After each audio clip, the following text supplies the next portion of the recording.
You've probably heard of the elevator game. Press the buttons in the right sequence, and you'll reach a floor that doesn't exist. Most people think it's just an urban legend. I used to think that too. I work security at a 15-story office building downtown. Night shifts, mostly alone. Just me and the hum of fluorescent lights. Last Tuesday, around 2 a.m., I was doing my rounds when I heard the elevator moving. That's not unusual. Sometimes the system runs maintenance cycles. But this time, I could see the floor indicator lighting up in sequence for 2, 6, 2, 10, 5, 1. The exact sequence from the elevator game. I radioed my supervisor. "Hey, Mike, anyone else in the building tonight?" Static. Then, negative. "Just you, Jake. Everything okay?" I watched the elevator stop at the first floor. The doors opened. Empty. But I swear I felt something cold brush past me as I walked by.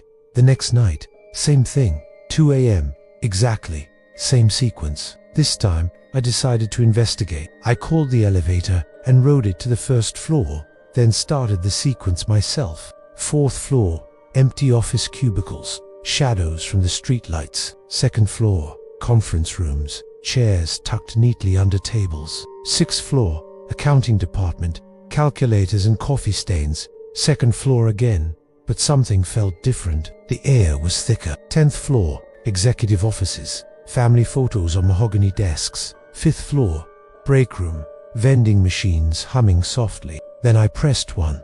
The elevator descended, but it didn't stop. It kept going. The floor indicator showed -1, then -2, then just darkness. The doors opened. I was looking at the same first floor lobby I'd seen 1,000 times, but wrong. The marble floor was cracked, water stains spreading like veins up the walls. The fluorescent lights flickered with a sickly yellow glow, and there was someone sitting in the security chair. It was me, but older, grayer. His eyes were hollow, and when he looked up from the monitors, I saw decades of sleepless nights carved into his face. "You're early," he said in my voice. "Usually takes another 3 years before they start the game." "What is this place?" "The building, same as yours. Just ... later. After everyone forgot about it. After the company moved out. After the city condemned it. I've been here the whole time, Jake. Watching. Waiting." I backed toward the elevator, but the doors had closed. The button panel was gone. Just smooth metal. "The game isn't about reaching another dimension," he continued. "It's about reaching another time. The elevator moves between whens, not wheres. And every time someone plays it, they create a new thread, a new possibility. How do I get back?" He smiled, but it was my smile, and that made it worse.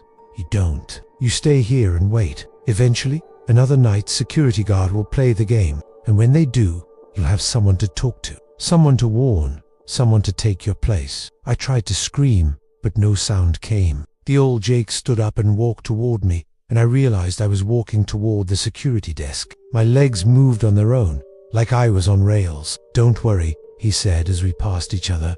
"Time moves differently here. The first century is the hardest." I sat in the chair and looked at the monitor. 14 screens showing empty floors, and one showing the lobby where I now sat. On the screen, I could see myself, but older, grayer. My eyes were already starting to hollow out. That was 6 months ago, or 60 years. Time doesn't mean much here, but I've been thinking about what the old Jake said, about the game creating new threads, new possibilities. See, I've been watching the elevator, and I've figured out how to trigger it remotely, how to start the sequence without someone having to play. I've been calling it every night at 2 a.m., running the sequence, hoping someone will investigate, someone curious, someone like you, because you're reading this, aren't you? You're probably wondering if the elevator game is real. You're probably thinking about trying it yourself. Don't. But if you do, when you reach that impossible floor, when you see someone sitting in your chair, living your life in some broken version of your world, remember that I tried to warn you. The elevator is waiting. The sequence is simple, and time is patient. I should know. I've had forever to think about it.